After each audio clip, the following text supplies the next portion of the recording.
오늘 네 분이 그 발표를 하셨고요. 오늘 토론하실 분 세 분을 소개를 해드리겠습니다. 우선 제 왼쪽에 계신 서울과학기술대학교의 강부성 교수님이십니다. 네, 반갑습니다. 그리고 그 다음에 앉아 계신 분이 강용길 치안정책연구소 박사님이십니다. 네, 반갑습니다. 네, 그다음에 왼쪽 끝에 앉아 계신 분이 한남대학교 경찰행정학과의 이도선 교수님이십니다. 자, 그러면은 바로 토론으로 들어갈 수 있을 것 같은데요. 지금 시간이 뭐 충분하기 때문에 가급적이면 플로어에서도 질문을 할 기회를 좀 많이 드리도록 그렇게 하겠습니다. 일단은 토론자분들께서는 한 7, 8분 정도씩 토론을 진행을 해 주시고요. 그 다음에 이제 주제 발표를 하셨던 분들이 답변을 해주신 후 시간을 봐서 플로어에서도 좀 질문을 할 수 있는 그런 기회를 드리도록 그렇게 하겠습니다.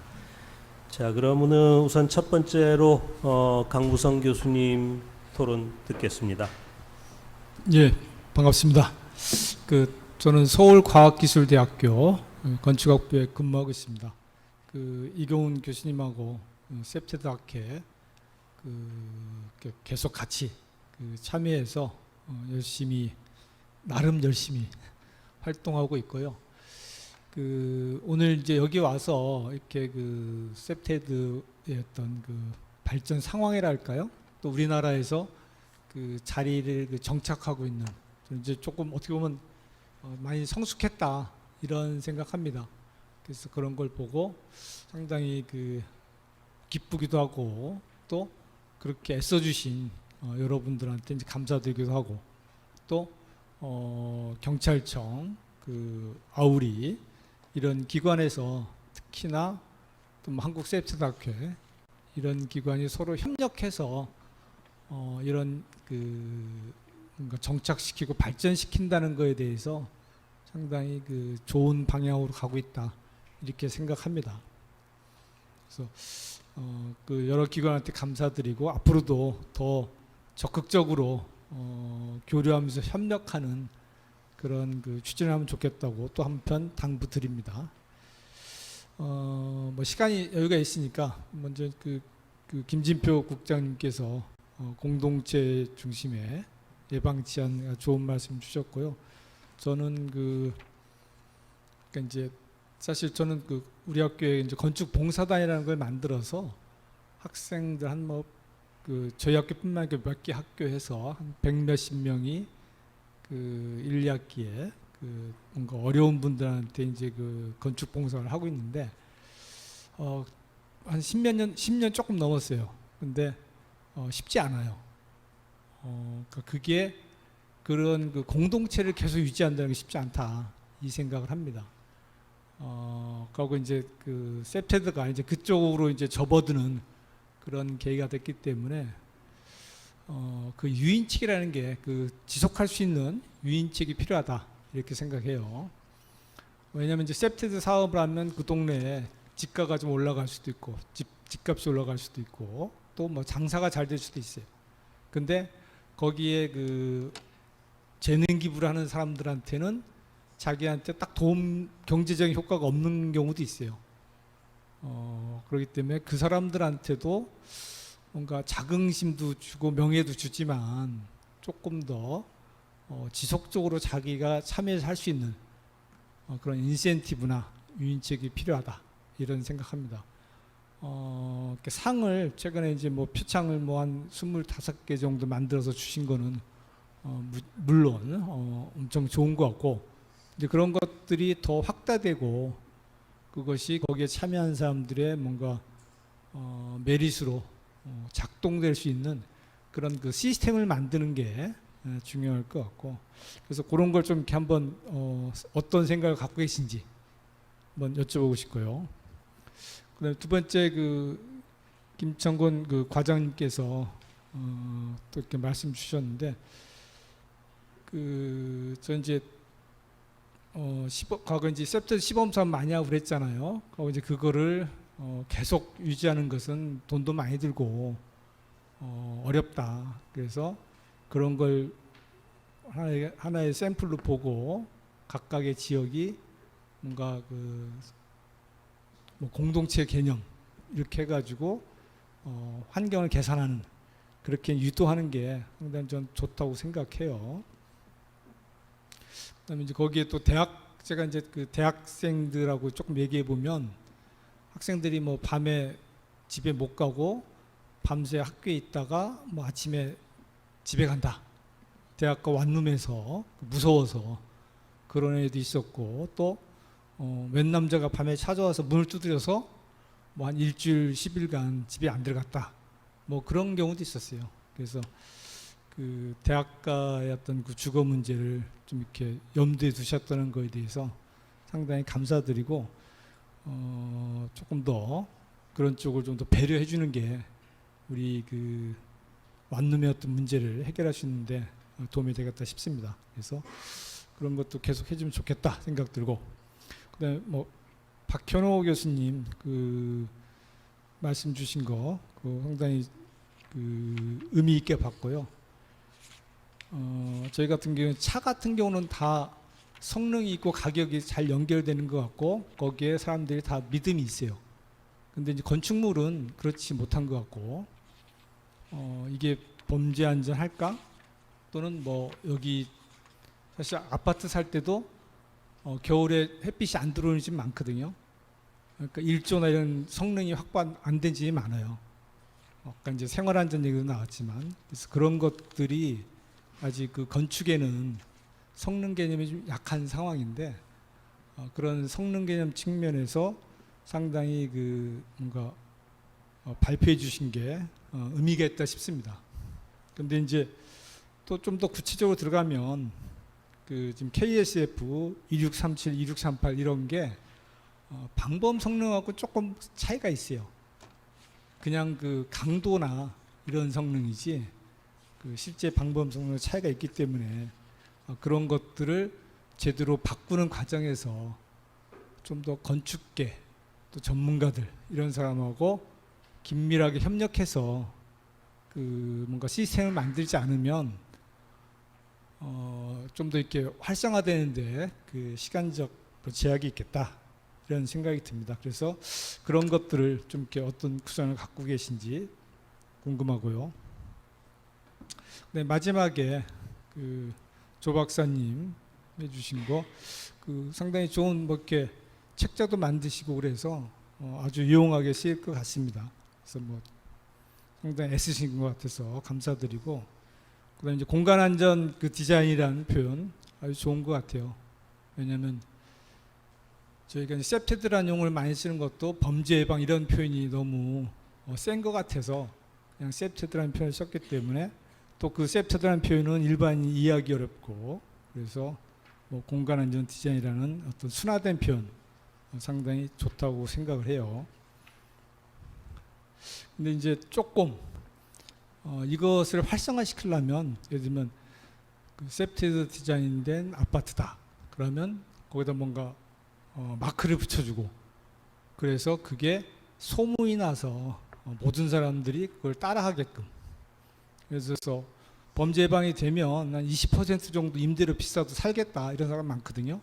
그러니까 그거를 확산시키는 그런 마크 제도 같은 것도 필요하지 않냐 싶고 또 저는 지금 건축물이 갖고 있는 성능에 대해서 물론 범죄 안전 성능, 뭐 생활 안전 성능 이런 거에 대해서 그 기록을 하고 뭐 건축물 대장이든 또는 부동산 거래할 때 그런 것들이 다 정보가 공개되고 확인할 수 있게끔 하는 게 필요하다 생각해요.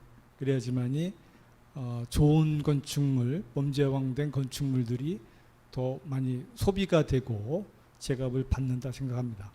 그래서 그런 거에 대해서 한번 생각해 보셨는지 이상 마치겠습니다. 간신히 7분 내에 끝냈어요. 감사합니다. 네, 감사합니다. 질문에 아주 딱 맞춰 주셨는데 감사드리고 두 번째 발표, 두 번째 토론은 원래 뭐 자리 순서상으로는 강윤길 박사님이 먼저 하셔야겠지만 제가 좀 뒷번호로 밀어달라는 부탁을 받았습니다. 그래서 이도선 교수님이 두 번째 발표를 해주시고 그 다음으로 강윤길 박사님의 발표를 토론을 듣도록 하겠습니다.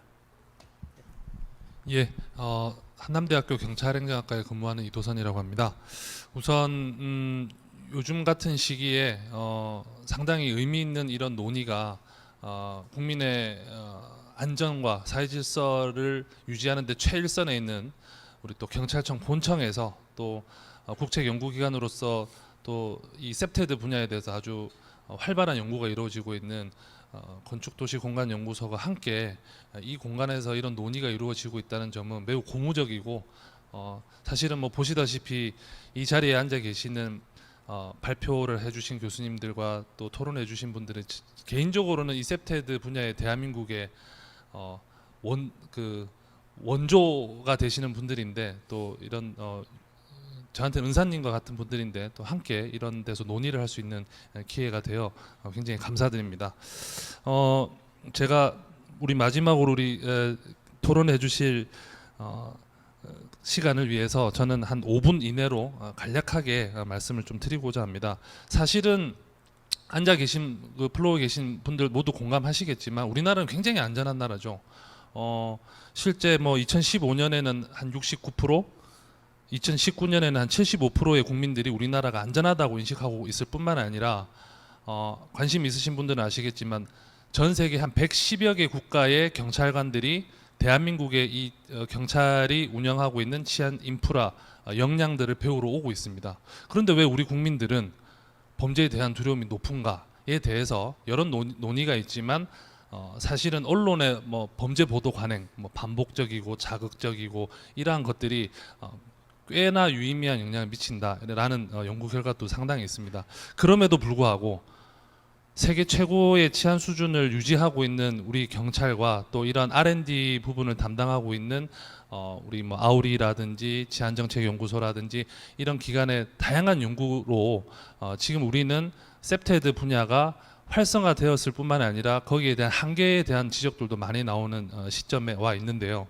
오늘의 그 발표 중에 저는 우리 김진표 국장님의 뭐 발표 내용과 또 우리 김한곤 예방정책과 과장님의 그 내용은 뭐 우리 경찰의 또 주요한 방향을 또 볼 수 있어서 좋은 기회였고 우리 그 조영진 센터장님의 그 발제 내용에 대해서 짧게나마 좀 의견을 올리고자 합니다.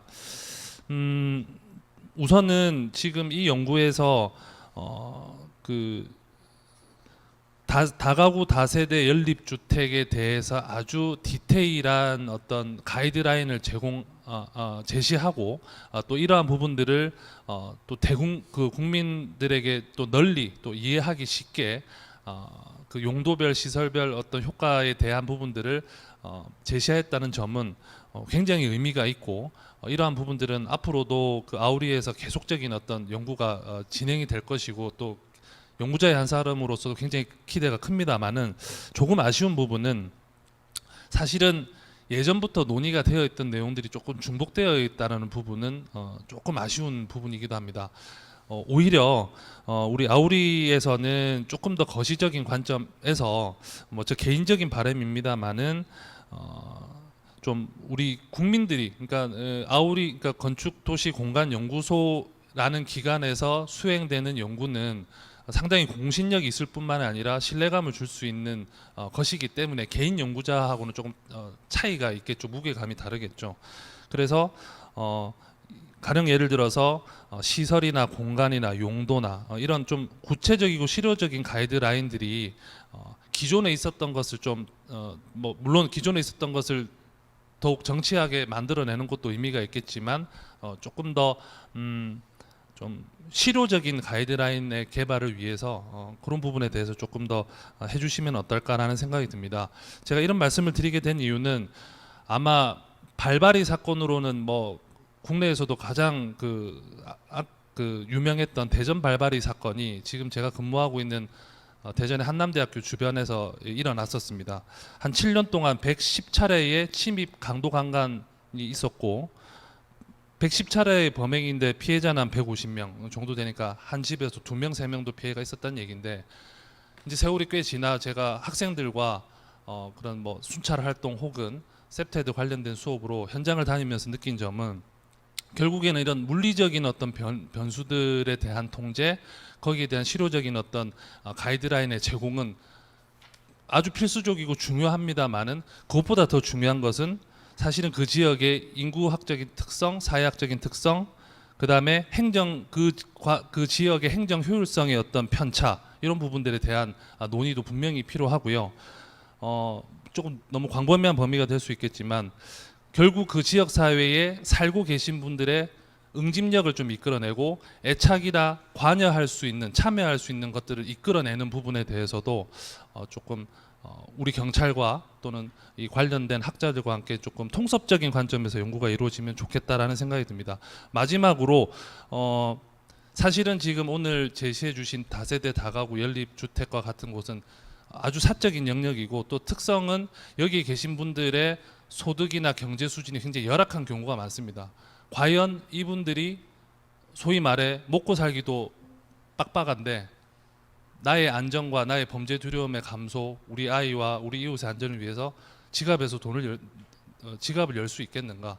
과연 그렇다면 이렇게 지금 오늘 좋은 연구로 나온 이 가이드라인을 실제 이러한 열악한 지역 또는 위험해 보이는 지역, 위험하다고 인식하고 있는 지역에 적용하기 위해서는 여기에 관련된 비용 부분은 어떻게 할 것인가에 대한 방향도 조금 다양한 분야의 전문가들과 함께 연구할 수 있는 기회가 있다면 더욱더 좋을 것 같다라는 말씀으로 뭐 토론보다는 개인 연구자로서 느끼는 제언을 좀 드리고 싶었습니다. 예, 이상 토론으로 가름하도록 하겠습니다. 감사합니다. 이도성 교수님 토론 잘 들었습니다. 네, 그럼 마지막으로 강용길 박사님 토론 부탁드리겠습니다. 예, 안녕하세요. 경찰대학 치안정책연구소에 있는 강용길이라고 합니다.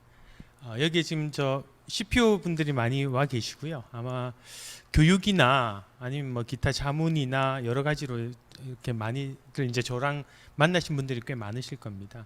오늘 이 자리에 제가 알고 있기로 이제 우리 CPO 분들뿐만 아니라 지방자치단체에서도 오셨는데 사실은 제가 이제 마지막으로 조금 토론 순서를 좀 바꿔달라고 요청드린 이유는 뭐 발제하신 부분에 대한 어떤 의견도 뭐 중요한데 앞에 두 분께서 너무 잘 해주셨기 때문에 그런 관점보다는 오늘 대주제인 셉테드의 미래에 대해서 우리 경찰청이 좀 나아갈 방향을 제가 이제 그동안 저도 이제 경찰 생활을 22년을 했었고요. 지금은 이제 경찰청 소속 연구관으로 근무하고 있지만 그런 차원에서 경찰청의 관점을 한번 제가 그동안 느낀 바를 한번 좀 허심탄회하게 말씀드리고 싶어서 시간을 좀 요청을 했습니다.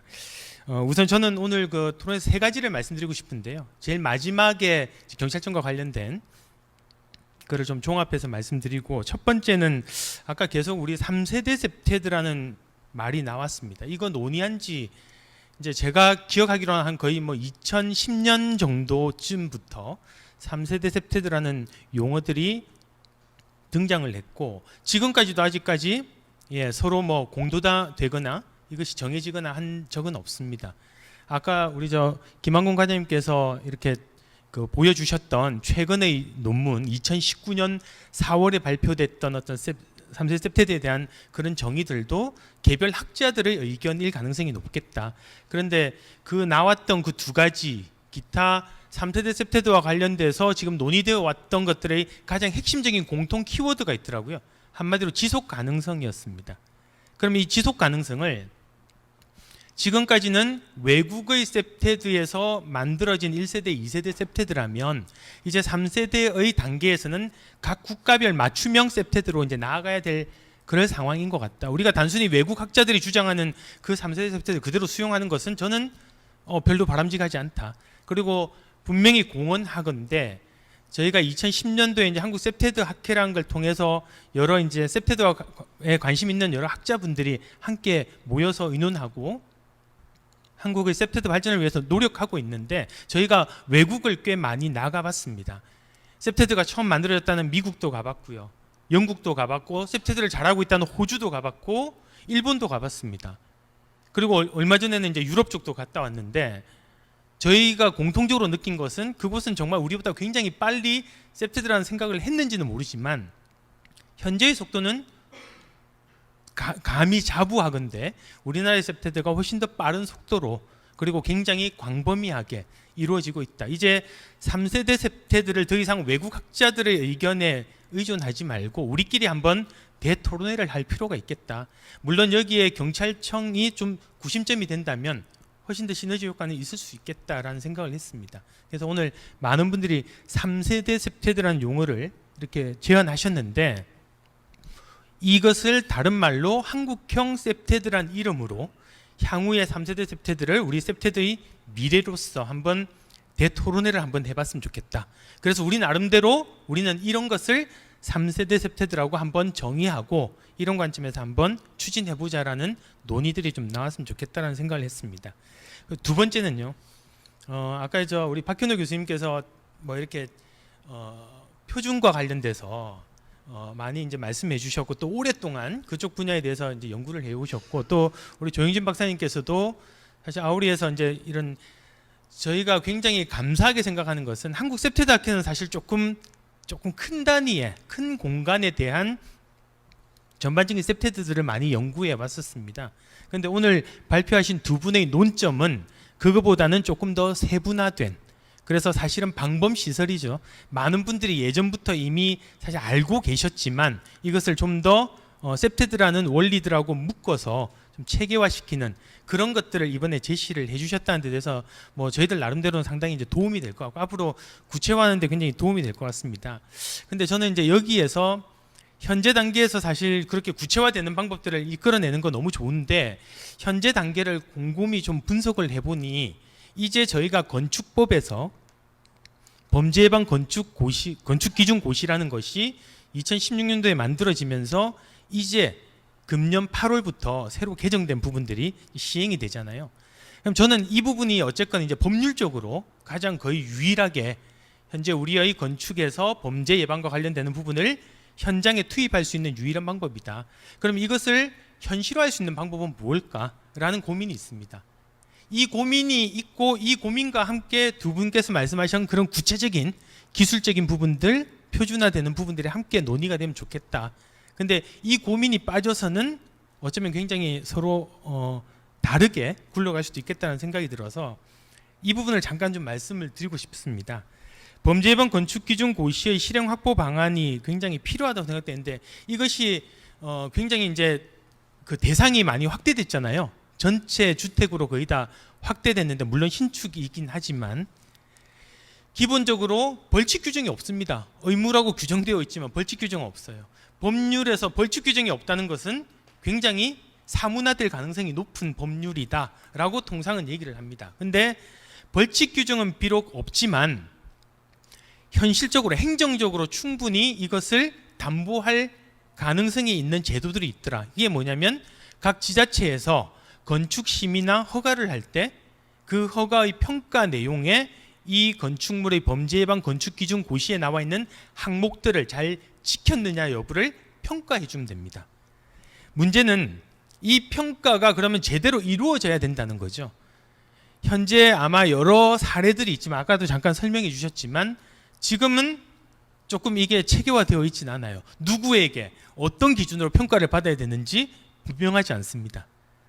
그 규정에 나와 있는 몇 개 각 그 건축 용도별로 나와 있는 장소별 체크해야 되는 항목들 쭉 한 페이지에 늘어놓고 되어 있나요? 아니요. 예, 아니요로 누군가가 체크를 하고 사인을 해서 던져주면 오케이라고 지금 많은 지자체에서 지금 이루어지고 있는 것으로 저는 알고 있습니다.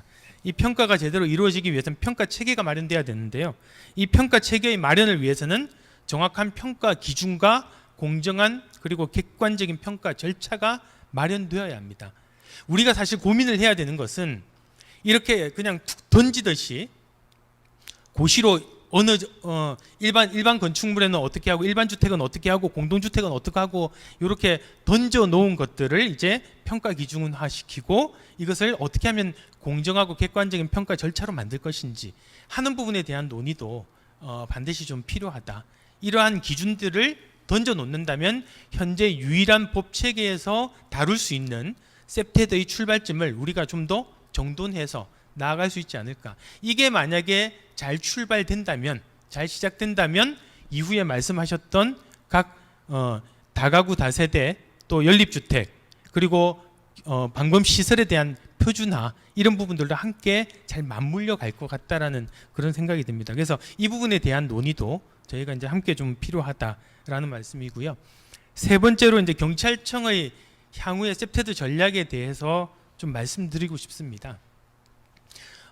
저는 2004년도에 지금의 경찰교육원에서 생활안전학과 교수를 하면서 어떻게 뭐 하다 보니까 그때 2006년도에 셉테드 과정이란 걸 처음 만들어서 거기 이제 담당 교수를 하게 됐습니다.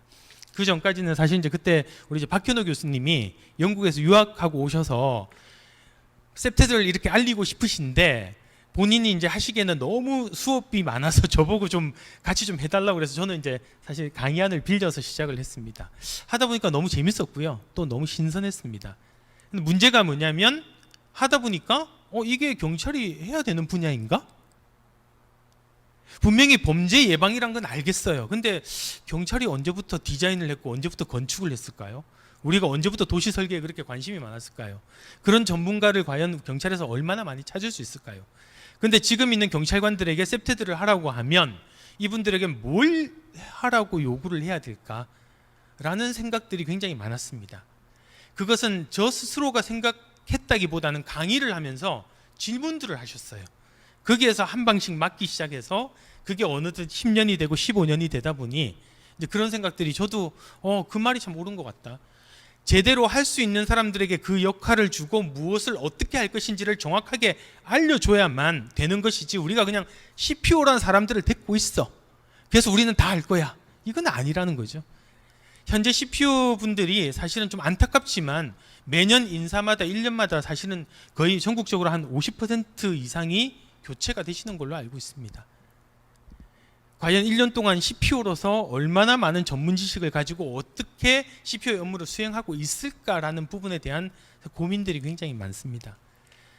좀 뭐 여기 국장님도 계시고 과장님도 계시고 뭐 담당하시는 우리 계장님도 계시는데 조금 이제 비판적인 관점에서 좀 솔직하게 말씀드리면 제가 보는 관점은 현재 경찰청은 CPO라는 제도를 안고 등 뒤에 두고 외부를 향해서 쳐다보고 있으면 우리 셉테드 해. 나 우리 지금 CPO 있거든? 그러니까 우리가 이제 할게. 라고 외치시는 것 같아요. 근데 뒤에 있는 CPO들은 되게 난감한 표정을 짓고 계세요. 내가 왜 CPO인지, 내가 뭘 아는지, 나에게 어떤 이익이 있는 건지 그건 잘 모르겠다는 거죠. 이쯤에서 관점을 조금만 좀 바꿔주실 것을 부탁드리겠습니다. 이제 뒤돌아서 우리 CPO들을 한번 돌아봐 주셨으면 좋겠어요. 왜 CPO들이 계속 1년마다 이렇게 계속 바뀌어야 되지? 그렇게 전문성이 많고 우리 일반적인 경찰 활동하고 좀 다른 분야이면 전문성을 키우기 위해서 많은 시간과 노력이 필요할 텐데 왜 이분들이 1년도 안 돼서 또는 1년마다 이렇게 바뀔까? 뭐가 문제일까? 저는 우리 경찰이 정말 잘할 수 있는 것은 예산을 따와서 사업을 하는 게 아니라고 생각합니다. 이 CPO, 이 셉테드라는 사업에는 여러 가지 요소들이 있을 겁니다. 예산도 필요하고요. 그 다음에 인력도 필요하고 조직도 필요하고 전문적인 지식도 필요하고 거기에 따른 기술도 필요합니다. 저희 경찰청이 무엇을 갖고 있을까? 곰곰이 생각해 보니 예산도 별로 없어요. 조직은 제가 보기에 굉장히 잘 돼 있는 편입니다. 물론 많이 약하지만 다른 조직에 비해서 상대적으로 그래도 담당자도 두고 담당계도 있고요. 노력하고 있습니다. 정말 제가 이 경찰청의 CPO 조직을 사실 각 지자체에도 추천하고 있습니다. 당신들도 제발 여기에 정말 관심 있다면 한두 명 정도 그런 컨택할 수 있는 포인트를 좀 마련해 달라. 그럼 우리 경찰하고 그분들이 서로 컨택해서 각 기관에서 할 수 있는 것들을 서로 한번 협의해서 정말 잘 해보자. 근데 저희는 지금 컨택할 데가 없어요. 자치단체에. 사업마다 담당자가 다 달라져요. 저희가 그랬거든요. 그죠? 근데 이제 저희는 CPO라는 제도를 가졌습니다. 그래서 이 CPO들이 제대로 이제 그 업무를 잘 수행할 수 있도록 좀 경찰청에서 이제 조금 CPO들이 갖고 있는 문제점들을 잘 이끌고, 가장 중요한 것은 바로 CPO의 전문 인력. 그래서 우리가 갖고 있는 가장 장점은 바로 인력입니다. 인력. 예산도 아니고요. 예, 조직도 좋지만 또 인력입니다. 그렇다고 우리가 셉테드에 대한 정말 전문 지식이 있을까요? 디자인에 대한, 환경에 대한, 건축에 대한, 그거는 좀 약한 것 같아요. 이 인력을 우리 셉테드 사업이 발전할 수 있는데 좀 투입하는데 역량을 집중하면 어떨까라는 생각을 해봤습니다. 우리 경찰청이 갖고 있는 가장 장점인 이 자원을, 그러려면 이 자원을 잘 키워야 되겠죠. 전문 인력을 양성해야 됩니다. 그러기 위해서는 교육과 일정 기간 이상의 근무 경험과 그리고 네트워크가 필요합니다. 이러한 것들이 잘 이루어질 수 있도록, 그리고 저희가 CPO라고 일만 시켜서 또는 교육만 받아서 수료증만 줘가지고는 CPO들이 사실 현실적으로 자치단체에 가서 얘기할 수 있는 게 뭡니까? 뭐 별로 없어요. CPO라는 그 명칭 하나 이외에는, 그 네임 하나 이외에는 내세울 게 없습니다. 당신 무슨 전문가야 하면 별로 할 얘기 없다는 얘기죠. 근데 우리 할 거 너무 많거든요. 정말 셉테드, 아까 청장님께서요, 아니 저 또 우리 국장님께서 18년 작년까지 1,555개의 사업이 이루어졌답니다. 전국에. 엄청난 예산입니다. 그죠? 한 예산에 1,000만 원만 치십시오. 돈이 얼마입니까? 이 예산들이 바로 국민들의 세금이란 거죠. 이 세금이 제대로 쓰게 만들어야 되겠다. 제대로 쓴다는 그 목표가 뭐냐면 범죄를 예방하고 시민들이 안전할 수 있도록 써야 된다.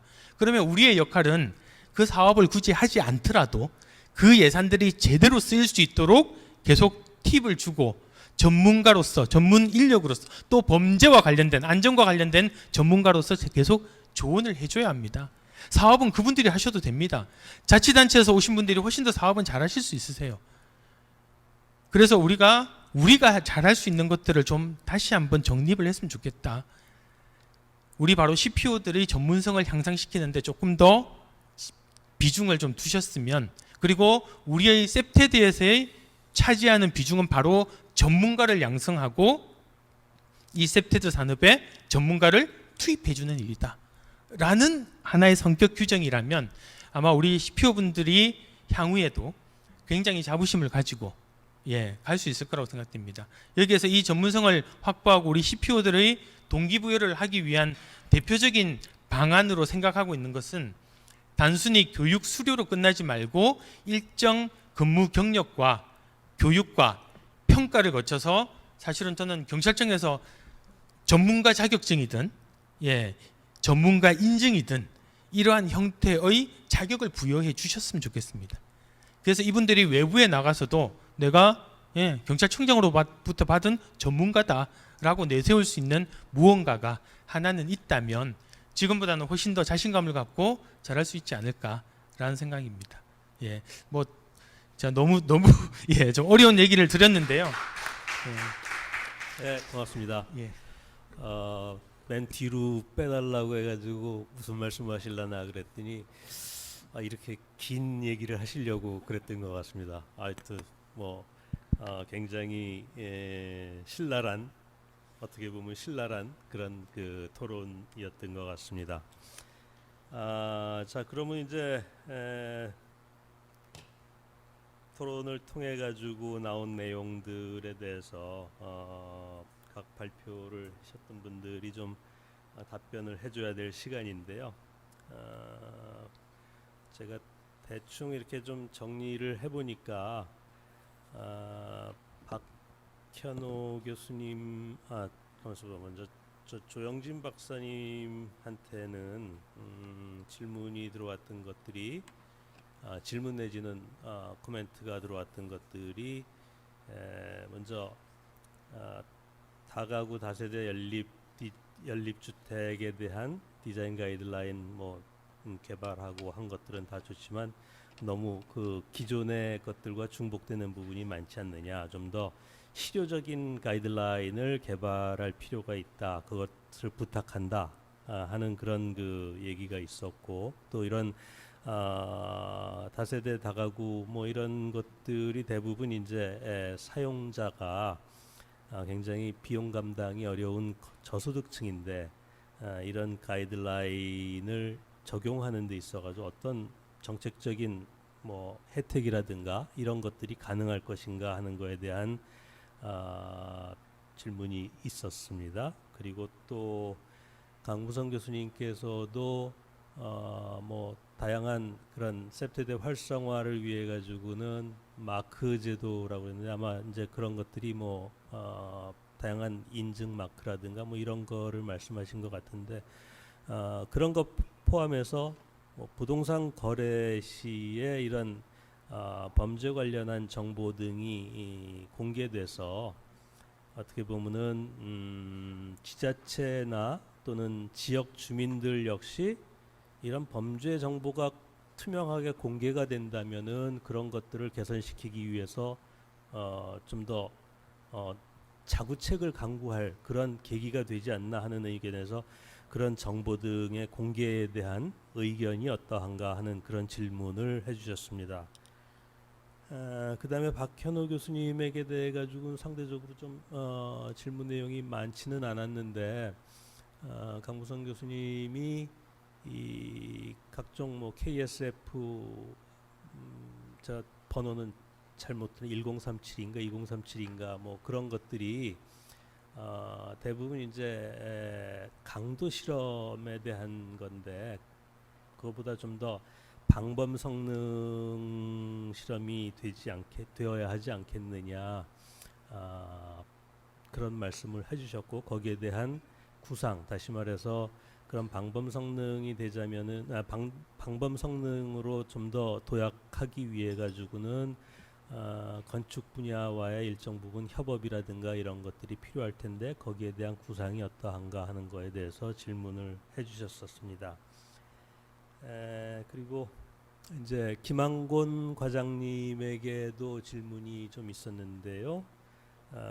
강용길 교수님이 3세대 셉테드라는 용어에 대한 사실상 그게 뭐 정확하게 합의된 내용이냐 학계에서도 이제 뭐 합의된 내용이냐 하는 그런 부분들이 있는데 강용길 교수님은 그 3세대 셉테드라는 용어에 대해서 개인적으로는 한국형 셉테드라고 생각하고 싶다.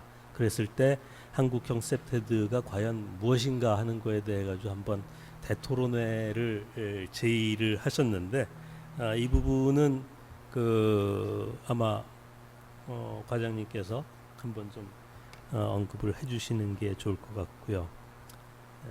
그다음에 사실상 지금 이 토론장에는 국장님이 안 올라와 계시지만은 또 이렇게 국장님한테 꼭 집어가지고 간 질문도 좀 있었고 그래서 한두 가지는 좀 대답을 해주시는 게 좋을 것 같습니다. 그래서 처음에 그 강부성 교수님 얘기가 이런 셉테드 사업이 좀 더 활성화되려면은 인센티브라든가 유인책 같은 것들이 좀 필요하지 않겠느냐.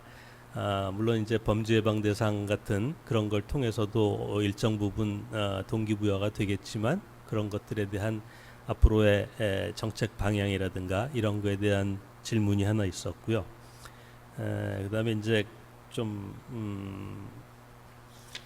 심각한 저게 될 수도 있겠는데 CPO가 수시로 교체되는 그런 상황에서 CPO가 과연 지금 시대에서 요구하는 그런 전문적 역량을 갖출 수 있겠느냐 하는 그런 시각 그리고 거기에 대해서 앞으로 이제 CPO의 교육이라든가 전문적 역량 강화를 어떻게 꾀할 것인가 하는 부분에 대해 가지고도 좀 생각나시는 것을 말씀해 주셨으면 고맙겠습니다. 예. 자, 그러면은 답변에 대해 가지고 먼저 조영진 박사님. 네. 토론 내용 잘 들었고요. 답변 드릴 부분들 짧게 답변 드리도록 하겠습니다.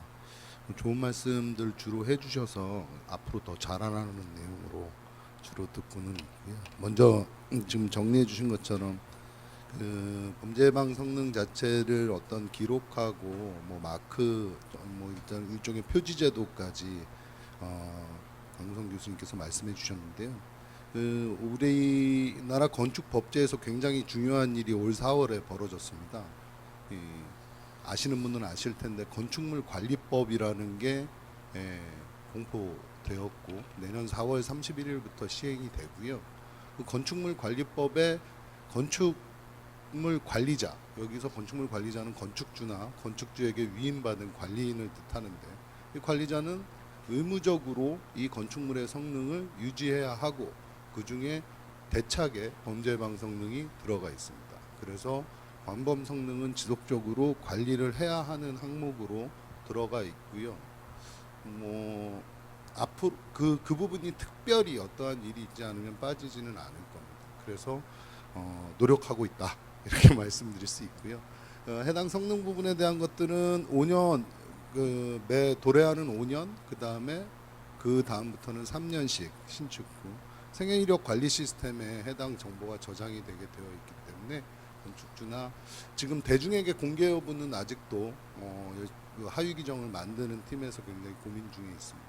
그런데 적어도 건축물 소유자와 관리자 또는 거래인들은 확인할 수 있도록 법제화되어 있으니까요. 그 부분들은 더 노력해 가도록 하고요. 앞으로 인증제 같은 경우에는 범죄 예방을 목적으로 하는 법령이 생겨야 건축법에서 하기는 굉장히 어렵고요. 건축법은 기본적으로 건축 행정을 규율하는 절차와 건축물 성능 일부를 지정하고 있기 때문에 그건 좀 어려운 것 같습니다.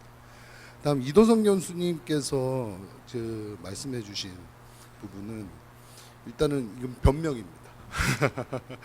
일단 변명이고요. 일단 요 책자 자체는 저희가 건축물을 짓거나 건축물을 소유하고 있는 또는 거주하시는 좀 다가구 다세대 연립주택 거주하시는 분들에게 드리는 안내서입니다. 그래서 책 제목도 이렇게 보시면 범죄로부터 안전한 우리 집 만들기라고 되어 있습니다. 그러니까 혹시 셉테드 사업이나 이런 것들을 추진하는 보다 전문적인 가이드라인이라고 보기에는 훨씬 더 수준이 저기하고요. 그래서 기존의 가이드라인에서 법제화된 7월 31일 날 의무화된 내용을 중심으로 해서 일반 국민분들이 아주 쉽게 보실 수 있도록 경찰청하고 같이 논의해서 만든 책자로 이해하시면 되고요.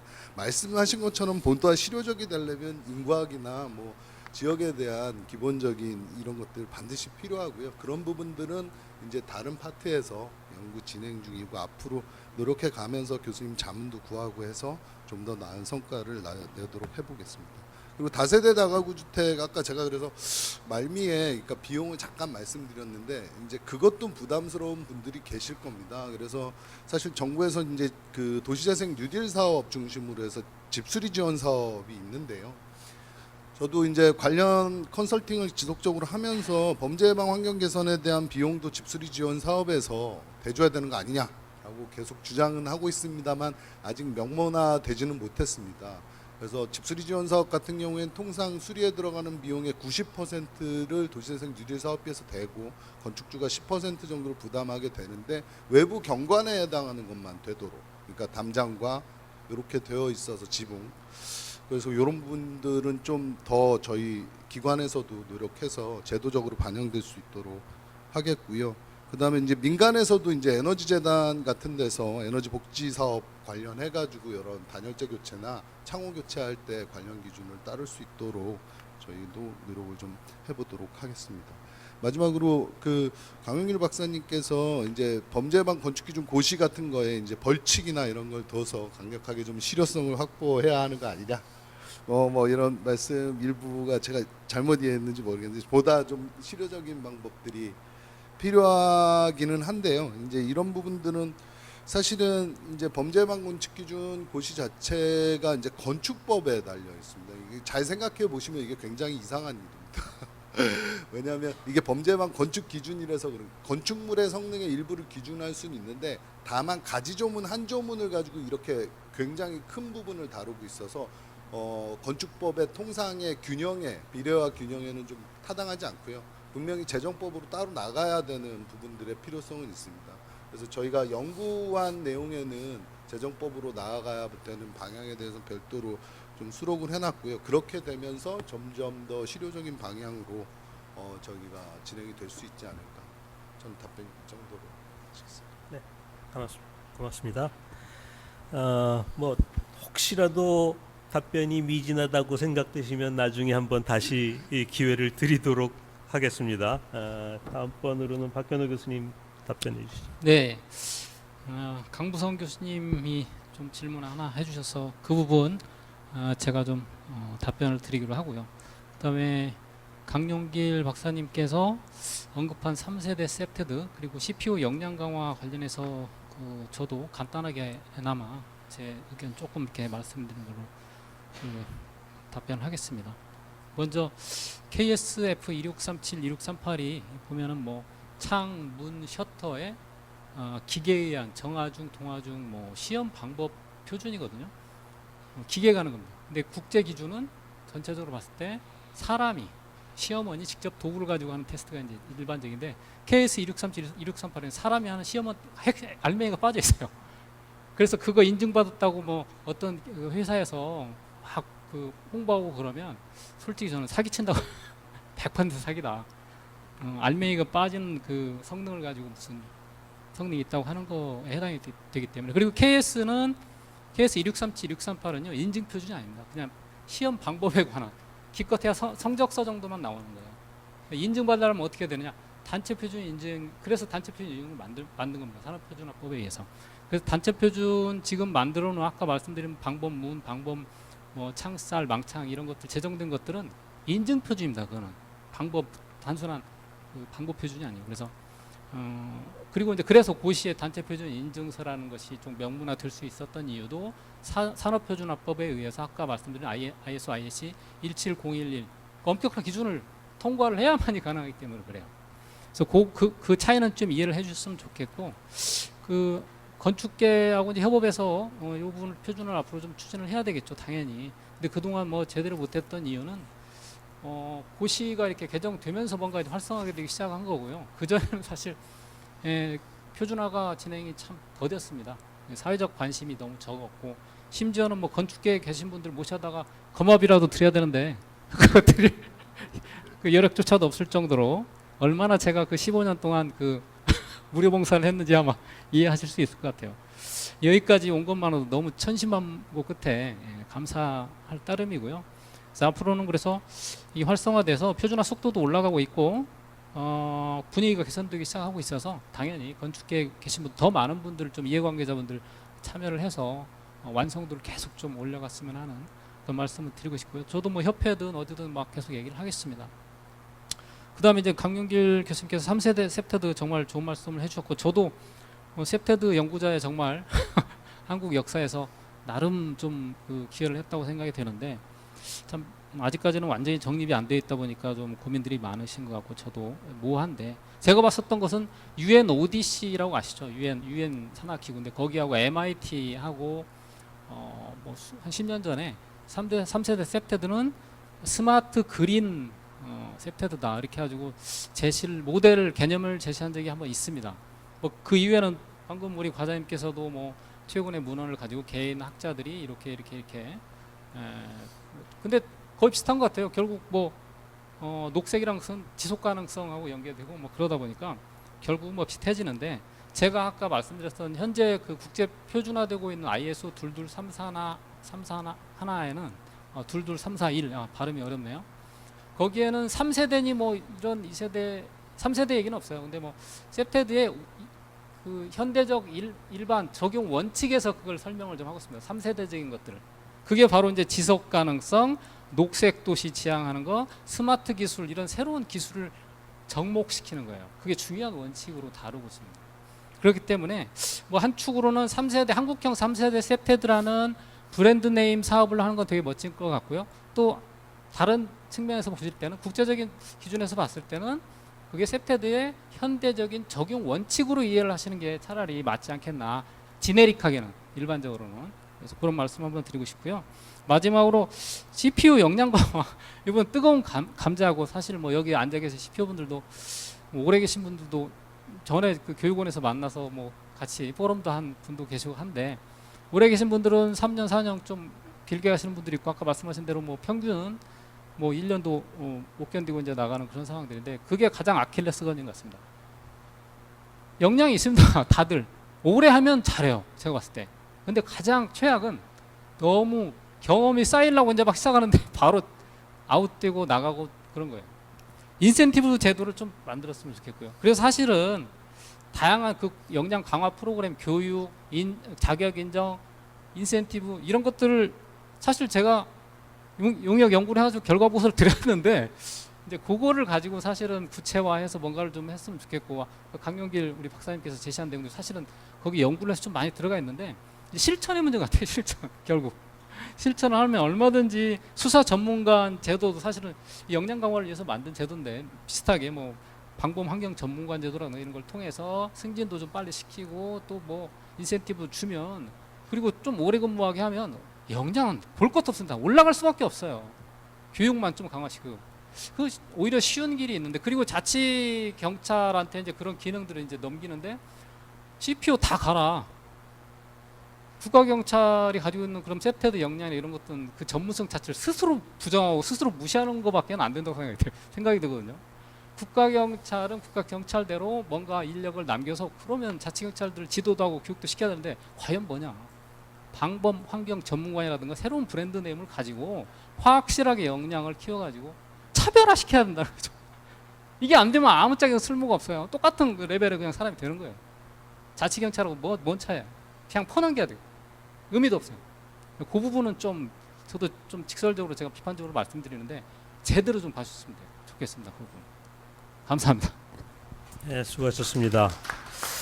야, 이 토론이 열띠다 보니까 시간은 충분하다 생각했는데 그렇게 넉넉하지 지금 않은 상황이 돼 버렸습니다. 좀 빨리 진행을 해야 될 것 같은데 박경호 교수님은 뭐 저 우리나라에 셉테드 처음 도입되는 때부터 제가 잘 알고 있지만은 그 기술 표준원에서 표준화 관련 업무 처음부터 시작해가지고 아주 계속 그 일을 갖다가 해오셨던 분인데 근데 아까 강부성 교수님 질문 내용에 대해 가지고 제가 조금만 보완해가지고 말씀을 드리면은 그게 이제 이런 얘기였던 거로 생각이 돼요. 제 생각에는 지금 이제 그 여기 발표 자료에도 보시면은 그 단체 표준 창이라든가 아니면 문에 대한 현관문에 대한 단체 표준 같은 것들이 대부분 이제 뭐 3분에서 10분 사이에 구멍이 침입할 수 있는 구멍이 생기는 정도 뭐 이런 그 식으로 성능 기준이 돼 있는데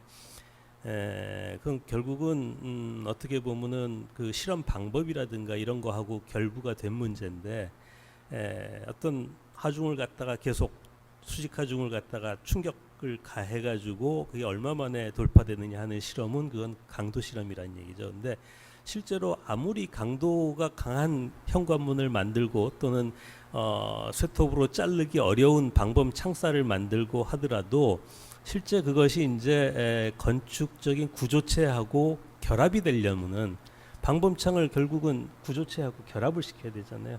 근데 그게 만약에 약하다면은 아무리 쇠톱으로 쓸기 어렵고 하더라도 그냥 뜯어내는 게 굉장히 용이할 수도 있다는 얘기죠. 그렇기 때문에 그런 부분과에 대해 가지고도 이제 어떻게 건축물과 접합되느냐 이런 부분에 대해 가지고도 역시 그 표준에서 좀 생각해 줄 필요가 있다 하는 그런 얘기였던 것 같습니다.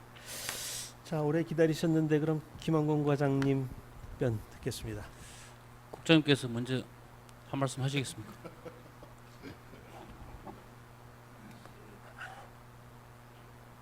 예, 우리 강영길 교수님 뭐 그 아픈 부분을 좀 지적해 주시는데 먼저 그 지자체에 대한 셉테드 뭐 어떤 뭐 유인책이라든지 이런 거 우선 말씀드리면은 사실 지자체장 중에 지금 한 이래 저희 나름대로 이래 한번 분석해 보면은 참 잘하시는 분들이 많아요.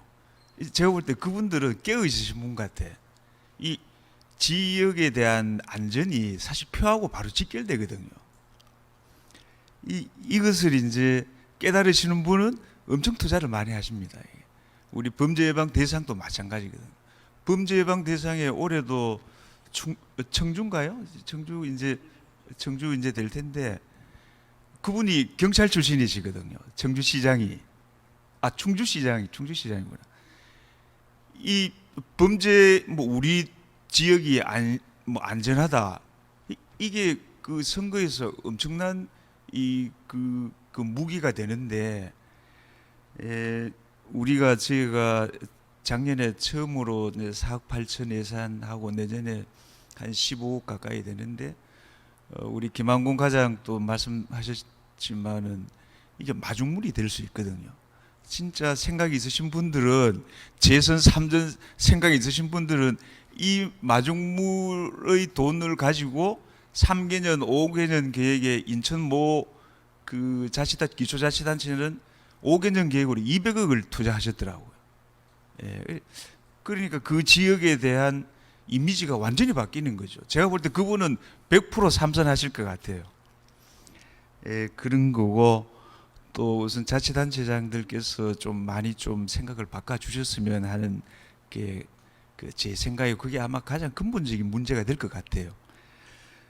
그리고 지난번 진주 그 정신질환자 사건이 나고 난 뒤에 우리가 여러 가지를 검토하는 과정에 정신질환자를 1차로 관리하는 정신건강센터라든지 또는 그걸 담당하는 종합병원에 대한 복지부의 평가가 있더라고요. 평가가 있는데 그 평가 항목이 완전히 우리가 경찰이 요구하는 내용하고 완전히 다른 거죠. 그래서 이번에 협의하는 과정에서 좀 평가 항목을 좀 바꿔줬으면 좋겠다 해가 이번에 바꿨습니다. 그래서 자치단체에 대한 국가의 평가도 있는 것으로 알고 있는데 이것도 안전 부분을 좀 강화할 수 있도록 그것도 추진하도록 하겠습니다. 그리고 우리 CPO에 대해서는 우리 강 박사님 말씀하신 대로 거의 한 2년 이하 그 경력이 2년 이하가 거의 한 50%가 넘습니다. 그래서 참 저도 아쉽게 생각하는데 여러 가지 요인이 있겠지만 단기적인 그 요인으로는 일이 너무 많은 것 같아요. 제가 볼 때도 국장으로서 이래 업무를 자꾸 내려보낼 때도 일이 너무 많은 것 같아요. 업무 부하가 너무 많이 걸리고 있다. 그래서 좀 조용하게 우리 지역의 안전에 대해서 생각하고 또 자치단체 또는 우리 주민들하고 좀 의견도 듣고 의논을 해야 되는데 무슨 일만 있으면 막 떨어지거든. 그러니까 이게 그럴 여유가 없는 것이 가장 큰 문제가 아닌가 싶어요. 제 생각에는. 그래서 좀 업무량도 좀 줄여 나갈 수 있도록 본청에서부터 노력하겠습니다. 그리고 업무의 명확성 문제도 제가 볼 때 좀 다듬어야 되지 않을까 생각. 업무를 명확하게 임무를 주는 방법도 저희들 생각도록 하겠습니다. 그리고 실질적인 이 자부심을 일을 하면서 자부심을 느낄 수 있는 그런 역할을 줘야 되겠다.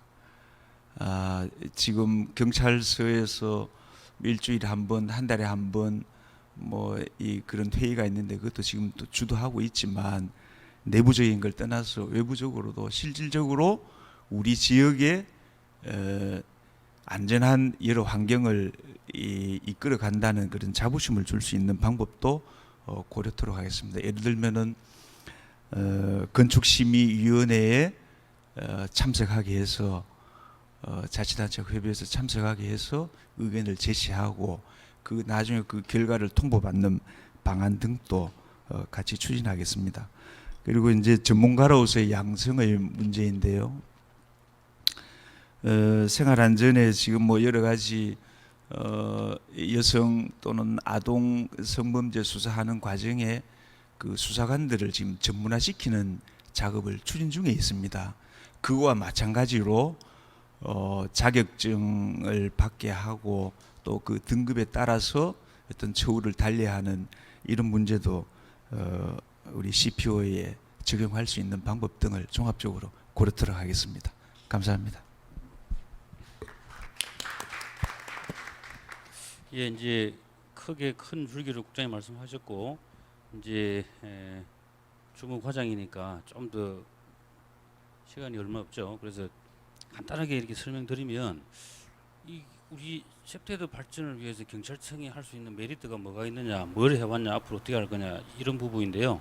아까 말씀드렸듯이 2016년에 CPO를 만들고 범죄예방 대상을 만들었습니다. 이 범죄예방 대상도 처음에는 이렇게 경찰청장 표창만 하다가 다음에 대통령 표창, 총리 표창까지 이렇게 확대하고 이제 올해는 5장 더 늘리고 하면서 그렇게 외연을 넓히는 작업과 함께 또 그 시상 대상도 조금 늘렸습니다. 그런 식으로 범죄 예방 대상을 계속 그렇게 그 확대해 나가도록 그렇게 참여도 이제 매년 늘어나고 있습니다. 그렇게 하도록 하고 저희가 이제 그때 2016년부터 주차장 우수 범죄 예방 시설 인증제를 하고 있습니다. 저희가 가서 이제 여기 계시는 강용길 박사님이 만들어 주신 무료로 만들어 주신 건 아닙니다만은 그걸 가지고 지표를 해서 이제 개량화된 그 채점 그게 있습니다. 그래서 점수가 80점만 넘으면 그 인증을 주는데 그 숫자도 계속 늘어나고 우리 지역에 그런 게 많다. 그게 이제 부동산 거래와 이제 직결되는 거죠. 그래서 안전은 아까 곧 제가 복지라고 말씀드렸는데 복지이자 표자 뭐 삶의 기초 그런 말씀이고 뭐 머슬로의 욕구 단계 이론 2단계에 이게 안전이 들어가 있지 않습니까? 세이프티가. 그래서 복지로 보는 겁니다. 저희는. 그래서 복지 차원에서 계속 하고 그런 생각으로 CPO를 만들어서 계속 발전시켜 나가고 있다. 또 이제 1인 생활 이제 1인 가구 홈라이프가 요즘 이제 계속 늘지 않습니까? 그래서 2040년인가 그때는 1인 가구가 70%가 넘어갈 거란 그런 오늘 보도도 있었습니다만 그런 부분에 대한 범죄 예방 대책도 저희가 이제 아우리와 이제 합동 연구를 이제 하려고 그럽니다. 하려고 그러고 우선 이제 연구는 시간이 걸리니까 저희 경찰청에서 조금 이렇게 그간 연구된 자료를 활용해서 우선 정책을 좀 이렇게 진행해 보겠습니다. 해서 그 효과도 보고 그게 또 연구 대상이 되고 하니까 그렇게 해볼 생각입니다. CPO 발전 방안에 대해서 국장님 말씀 좋은 말씀 많이 해주셨는데 일을 너무 많이 시키고 있어요, 사실. 근데 이제 좀 미안하기도 하지만 그런 게 이제 정책이죠. 그만큼 일이 많이 생긴 겁니다. 이거는 하고자 하는 것 때문에 그런데 그렇게 해야 될 일이 자꾸 눈에 보이고 그러다 보니까 그 일을 할 사람이 우리의 대표 범죄 예방 분야 대표 선수인 CPO밖에 없는 겁니다. 그래서 뭐 그게 힘들어서 뭐 이렇게 뭐 저 파출소로 나가고 기동대로 가버리고 한다 그런 부분도 있을 수 있을 겁니다. 그렇지만 그렇게 많은 분야를 우리가 업무를 추진해 가면서 그런 그게 이제 전문성도 늘고 그래서 이제 그게 좀 힘들고 못 견디면 이제 딴 데 가고 하는데 그 사람을 붙잡아야 되냐 어떤 방법으로 물론 그것도 저희가 연구를 해야 됩니다. 해야 되고 아까 말씀드린 대로 전문가 그 자격증 그 만들려고 생각은 하고 있습니다만 쉽지 않습니다. 하지만 그 계속 그런 과제로 생각하고 준비를 할 것입니다. 올해 이제 처음으로 우리 CPO 경진대회를 합니다. 11월 달에. 또 특진도 이게 2명이나 걸려 있습니다. 표창도 많이 걸려 있고. 거기서 이제 CPO가 이제 하는 일을 가지고 경진대회를 하는데 아까 이게 3세대 한국형 셉테드와도 맞물립니다. 그래서 CPO가 하는 일들을 저는 이제 한국형 셉테드가 뭐냐 이렇게 하면 저는 뭐 아까 단어는 할 수 없지만 공동체 제안이라고 보거든요. 그 공동체 제안인데 그 공동체 제안 속에는 범죄 예방뿐만이 아니라 아까 뭐 그린 뭐 이렇게 해서 보건 환경 다 해당됩니다. 복지 해당되고 정신질환자 분야에 대한 것까지. 그래서 우리 CPO가 하는 많은 일들 속에 그게 다 포함됩니다. 그걸 지역에서 지역 구성원하고 어떻게 잘 문제를 발굴하고 문제를 해결했냐, 그거에 대한 경진대회를 하는 겁니다. 거기서 우리 그 좋은 사례를 모델로 해서 그것도 전국에 확산시키도록 하고, 그간 노력한 우리 CPO에 대해서 그 보상이 될 수 있도록 그렇게 해보겠습니다. 방금 시설 인정은 아까 이제 그 조영진 박사님께서 그 별도의 법이 필요하다. 그 법이 이제 저희가 추진하고 있어 지금 법안 소위가 있는 범죄예방 기반 조성에 관한 법률 속에 인정 제도가 그 안에 들어가 있습니다. 근데 그 법 통과시키기가 그렇게 어려워요. 뭐 하여간 뭐 20대뿐만이 아니라 될 때까지 21대에도 계속 추진해서 우리 그 범죄 예방 정책과 또 방범 시설 산업 그런 창틀하는 그런 보안 산업 기자재의 발전에도 기여할 수 있도록 저희가 많이 노력하겠습니다. 그 이제 뭐 간단한 것 같지만 또 간단하지 않더라고 이게 모든 일들이. 그래서 박현우 교수님은 간단한 방법을 안 쓴다 그러는데 간단하지가 않습니다. 그래서 저희의 의지도 필요하고 또 현장에서 또 현장 나름대로 열심히 해주시는 그런 부분에 대한 평가도 필요하고 또 주위 학계의 전문적인 의견도 필요하고 그렇습니다. 어쨌든 그 잘 해보겠습니다. 예, 이상입니다. 네, 감사합니다. 시간은 다 됐지만 그래도 아까 말씀을 드렸기 때문에 플로어에서도 한두 분이라도 좀 질문이 있으시면 받도록 그렇게 하겠습니다. 예, 거기 먼저 그 어느 분한테 질문하는지 좀 알려주시고 질문해 주시기 바랍니다. 예, 저는 이제 세종시청의 경관 디자인과장을 하고 있는 홍종서입니다. 사실 이제 오늘 와서 보니까 사실 지자체 얘기는 별로 안 하시는데 저희가 이제 고민하고 있는 부분들이 있거든요. 저희도 이제 어쨌든 이제 공공 디자인도 해야 되고 세프티도 해야 되고 여러 가지를 같이 합니다. 근데 그 세프티만을 가지고 떼어서 얘기할 수 있는 건 아니라고 보고요. 그 전체적 주민 참여의 틀 속에서 이것들을 어떻게 자리매김해야 될 건지에 대한 고민을 하고 있습니다. 근데 이제 지금 연구들이 어떤 건물이나 이런 특정한 부분이 아니라 좀 이제 3세대 세프티드에 대한 방향들에 대한 연구들이 같이 했으면 주민 참여형으로 현장에서 같이 이루어졌으면 좋겠다는 건의를 드리고 싶고요. 그리고 또 하나는 이제 인증제도를 말씀하시는데 그 인증제도가 상당한 피로감을 가지고 있습니다. 현장에서는.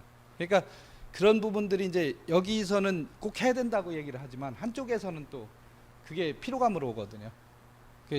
그런 부분들에 대해서 이제 그 수요자들의 요구 사항들을 한번 좀 고민해 보셨으면 좋겠습니다. 그러니까 공급자들 위주로 지금 얘기를 하시거든요. 근데 수요자들이 생각하는 건 다를 수 있습니다.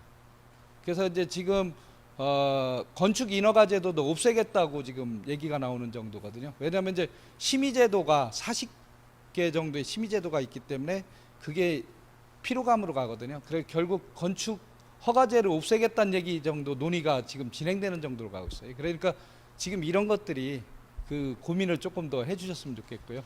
현장에서 작동될 수 있는 부분에 대한 연구들 그런 것들을 같이 해주셨으면 고맙겠습니다.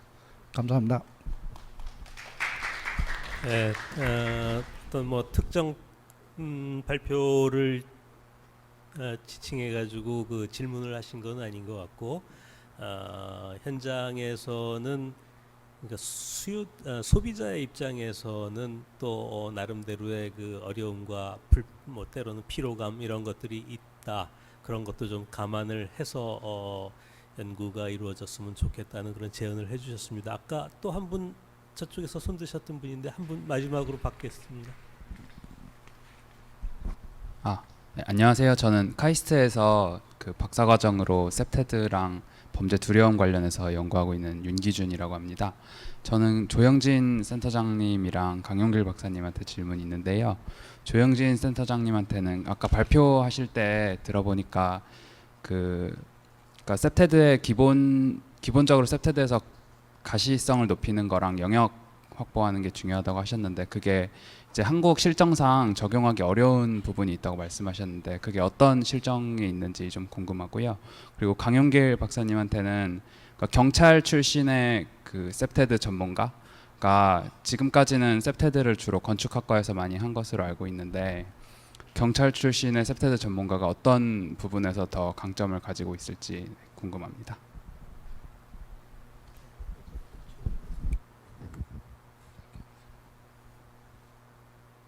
일단은 아까 잠깐 논의가 되었던데 제가 그러니까 셉테드라는 명칭에 대한 말씀을 좀 드리면서 여러 가지 얘기를 했는데요. 그러니까 한국형 셉테드라는 부분이 저는 항상 가슴에 와닿는 이야기입니다. 왜냐하면 외국보다 우리가 선진화되어 있는 측면이 굉장히 많습니다. 셉테드 법적으로 셉테드 의무화 이제 대한민국이 전 세계 1호입니다. 영국이 2년 후에 했어요. 저희보다 원조라고 할 수 있는 영국. 그래서 상당히 앞서가고 있고요. 그래서 한국형이라는 게 뭐냐면 서구의 공간 환경과 우리나라의 공간 환경이 구체적으로 뭐가 다르냐 그럼 딱 하나만 말씀을 드리면 외국엔 주거 단지에 딱 보시면 퍼블릭 즉 공공 공간과 프라이빗 개인의 주택과 사이에 세미 퍼블릭, 세미 프라이빗이 있어요. 반사적 공간, 반공적 공간. 그러니까 우리가 흔히 얘기하면 미국 같은데 로우하우스를 보시면 보도 있고 정원 있고 주차장 있고 집 있고 후정원 있고 이런 식이잖아요. 그런 공간 환경에서 우리가 따지는 것과 우리나라 그 저층 주거지 딱 보세요. 길 있고 바로 집 있습니다. 퍼블릭 프라이빗이에요. 이런 환경에서 그러니까 외국에서 적용하는 것과 우리나라에서 적용하는 건 뭔가 달라야 되는 거죠. 이 중간이 없으니까. 그래서 그런 부분 때문에 한국형 셉테드가 이제 외국보다 이제 우리가 더 선진화됐으니까 이제 더 할 필요가 있겠다. 그래서 연구소에서 좀 포괄적으로 공간 안전 디자인이라는 개념을 좀 더 고민하고 있는 중입니다. 예, 경찰 출신 셉테드 전문가의 강점이 뭐냐? 예, 이거는 셉테드 이름에 나와 있죠. 셉테드의 목표는 범죄 예방이고요. 범죄 예방을 위한 수단이 환경 설계라는 거죠. 근데 범죄 예방을 하려면 범죄의 원인을 알아야 되겠죠. 그냥 나와서 예방하겠다는 건 말이 안 되죠. 범죄의 문제나 원인에 대해서 가장 잘 알 수 있는 사람들은 과연 누구일까요? 그러한 것들을 가장 잘 알 수 있는 게 바로 이제 일반적인 경험이나 업무 관련성이나 이런 것들을 봤을 때는 사실 경찰을 따라갈 어떠한 직업군도 없다는 겁니다. 그래서 경찰 출신들이 셉테드에 관심을 갖고 있다는 것은 기존의 범죄 예방의 다양한 추진 전략들 가운데에서 우리가 환경 설계라는 조금 더 범죄인의 행동 이외의 주변 환경에 관한 부분까지 관심을 가진다는 측면이고 이런 측면은 굉장히 파괴력이 있다고 생각됩니다. 그래서 외국 같은 경우도 보통 셉테드와 관련된 TF가 열리면 그 길을 주도하거나 위원장을 하시는 분들이 주로 경찰 출신이거나 또는 경찰관들이거나 이런 분들이 주로 많이 주도하고 있다는 점에서 충분히 알 수 있을 것 같습니다. 이상입니다. 네, 감사합니다. 시간이 예정 시간보다 사실 좀 오버가 됐습니다. 그래서 여기서 마무리를 해야 될 것 같습니다. 혹시라도 아직 더 질문하실 게 있으시면 다 이제 끝난 후에 개별적으로 질문을 해주시기 바라고 장시간 동안 발표를 해주신 발표자분들 그리고 토론해주신 토론자분들 그리고 플로어에 계신 청중 여러분 대단히 감사합니다. 마치도록 하겠습니다.